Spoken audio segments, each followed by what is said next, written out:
ये कहानी स्टीवन पीन नामी शख्स की है जो अपनी डेरिना गर्ल फ्रेंड के साथ एक ख्वाब जैसी छुट्टियों पर था। न्यूजीलैंड से ताल्लुक रखने वाला स्टीवन मेलबोर्न में 2 साल से सेल्स और मार्केटिंग डायरेक्टर था और अपने फारिग वक्त में एक रजाकार फायर फाइटर के तौर पर काम करता था। लेकिन उसके हकीकी जज्बात बैरूनी सरगर्मियों, पैदल सफर, काइकिंग, माहीगीरी और सबसे बढ़कर सर्फिंग में थे। वो फितरी तौर पर इतना मुतहर्रिक था कि उसे फायर फाइटिंग के फराइज अंजाम देने के लिए जम में पसीना बहाने की जरूरत भी नहीं पड़ती थी। ये तमाम पेडलिंग और पहाड़ चढ़ना उसे मुकम्मल तौर पर फट रखने के लिए काफी था। दरहकीकत वो अपने जमाने में एक शानदार रग्बी खिलाड़ी भी रह चुका था, लेकिन सूट और टाई वाली नौकरी के बाद स्टीवन उस खेल के लिए जरूरी वक्त नहीं निकाल पाता था। चनांचा उसने हर इस सरगर्मी पर तौजा मरकूज की जो उसे ज्यादा से ज्यादा वक्त तक खुली फजा में रख सके, और अगर इस सरगर्मी में खतरे का हल्का सा इशारा भी शामिल होता तो और भी बेहतर। लेकिन रोजमर्रा की थुका देने वाली जिंदगी उस पर असर अंदाज हो रही थी, इसलिए उसने और उसकी पार्टनर ने अपनी छुट्टियों का ज्यादा से ज्यादा वक्त बचाया, यहाँ तक कि वो अपने प्यारे किट्टे पोपी के साथ एक कारवां में ऑस्ट्रेलिया के साहिल के साथ सफर करते हुए पूरे 6 माह की छुट्टी ले सके। पहले 5 हफ्ते इतने ही अच्छे गुजरे जितने की कोई उम्मीद कर सकता था, सिवाय एक पनकचर और पोपी को कार में सफर के दौरान होने वाली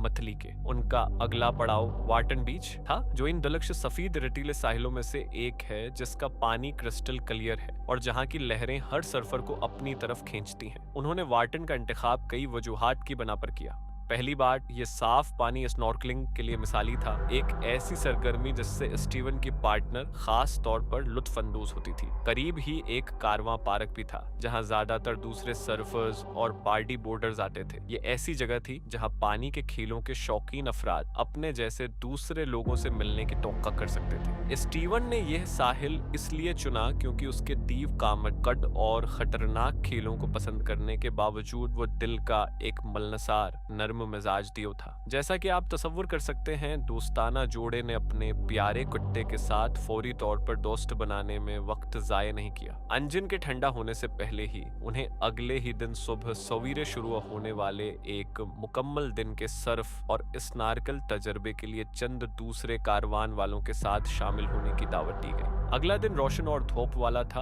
और नए दोस्तों का गिरवा कट्टे समेत अपने कॉलर पैक किए और साजो सामान हाथ में लिए पानी के करीब मौजूद था। लड़कियां सिर्फ बोर्ड्स और कम गहरे तालाबों के दरमियान बारी बारी तब्दील होती रहीं, जबकि मर्द ज्यादातर गहरी लहरों पर सवारी करते रहे और पूपी को अपनी नाक घुसीड़ने के लिए काफी खोखले मकामात मिले। उसके अलावा साहिल पर मौजूद तकरीबन 40 लोगों से सिर पर हाथ फिरवाने खाने की चीजें मिले जो इस दोस्ताना कट्टे को नजर अंदाज नहीं कर सकते थे। 11 बजे ग्रुप एक फौरी नाश्ते और 1 या 2 आइस कोल्ड ड्रिंक्स के लिए जमा हुआ। जिस बात से दर्जन भर स्नॉर्कलर्स और सर्फर्स बेखबर थे वो ये थी कि इसी लम्हे पस मंजर में 2 चीजें हो रही थी। सबसे पहले इसी सुबह 11:25 पर वाटन बीच से सिर्फ 2 मील दूर एक बड़ी सफेद शार्क सूरत हाल कितनी जरूरी है और जेर बहस शार्क कितनी बड़ी है उसका अंदाजा लगाने के लिए गश्त करने वाली कश्तियां भेजी गई। जिन लोगों ने उसे देखा था इन सब ने यही कहा कि ये चीज बहुत बड़ी थी, इतनी बड़ी जितनी उन्होंने पहले कभी नहीं देखी थी। और दूसरी बात, वाटन के एक सियाह ने अभी कुछ तलक्ष साहिलों के मनाजर ऊपर से कैमरे में कैद करने के लिए अपना ड्रोन शुरू किया था। अगर स्टीवन और इसके नए दोस्त सिर्फ 10 मिनट मजीद छतरी के नीचे रख जाते तो आज हम में से कोई भी स्टीवन को नहीं जानता होता। लेकिन स्टीवन और बाकी 2 आदमी ज्यादा देर तक नहीं रखे, वो कम गहरे पानी में उतर गए। 11:52 पर दोनों लड़के अपने बोर्ड्स पर बैठे थे, जबकि स्टीवन कमर तक गहरे पानी में खड़ा और लहरों के रख पर बात कर रहा था कि उन्हें आगे किस तरफ जाना चाहिए। वो अफरीद जो एक दहाई में वाटन में देखी गई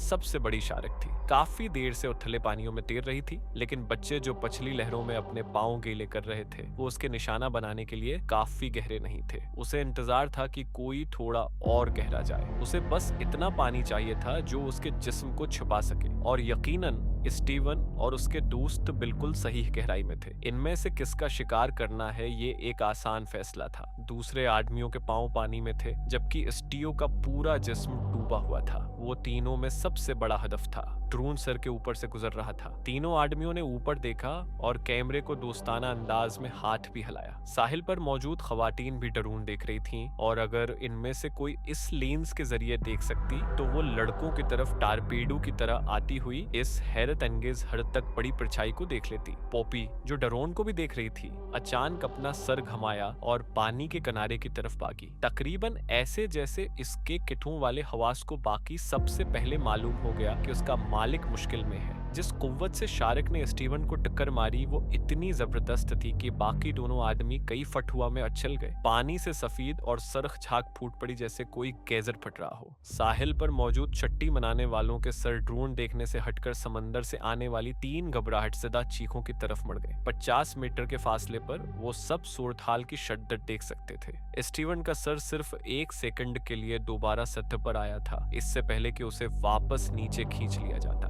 बाकी 2 लोग हुआ के लिए हाथ पांव मार रहे थे और पानी से बाहर निकलने के लिए बेताबी से अपने बोर्ड्स पकड़ रहे थे। खून का वो खुलता हुआ बादल जो नीचे से उठा था इन सबको अपनी लपेट में ले चुका था और ये खौफनाक हद तक तेजी से फैल रहा था। तकरीबन फौरन साहिल से 7 आदमी पानी में भागे, चलाते हुए और छींटे उड़ाते हुए करीब पहुंचे, इस उम्मीद पर कि वो जानवर को डराकर भगा देंगे और साथ ही इन तीनों आदमियों को जितनी जल्दी हो सके वहां से निकाल लाएंगे। इसी वक्त जब स्टीवन के 15 सेकंड लगे इस इफरीट को स्टीवन को पकड़ने और उसे गहरे समंदर में घसीट कर ले जाने में, बचाने वाले एक सरख तालाब के पास पहुंचे। पस मंजर में स्टीवन की गरल फरीन और पॉपी की खौफजदा चीखें और आहें गूंज रही थीं और इसके अलावा कुछ नहीं था सिवाय एक सर्फ बोर्ड के जिसका एक टुकड़ा गायब था। पॉपी भूनक नहीं रही थी या पानी में कूदने की कोशिश नहीं कर रही थी। उसने अपना सिर उठाकर आसमान की तरफ मुना करके रोना शुरू कर दिया था। पॉपी पहले ही मातम कर रही थी। वो बाकी सबसे पहले जानती थी कि स्टीवन हमेशा के लिए जा चुका है। हुक्काम का रद्दामल तेज था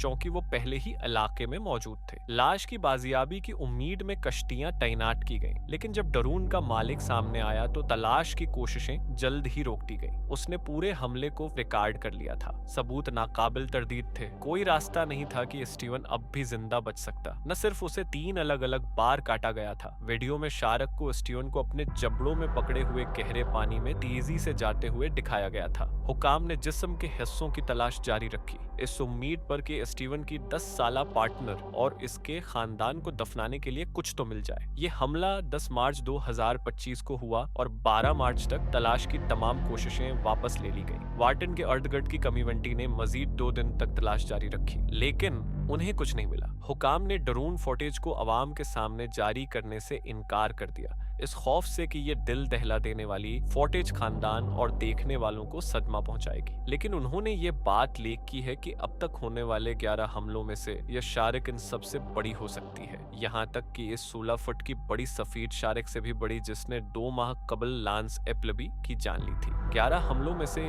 स्टीवन की मौत अब तक की चौथी हलाकत है और ऑस्ट्रेलिया के साहली इलाकों में यह सिलसिला रखता नजर नहीं आ रहा। और कितने लोग अपने अंजाम को पहुंचेंगे।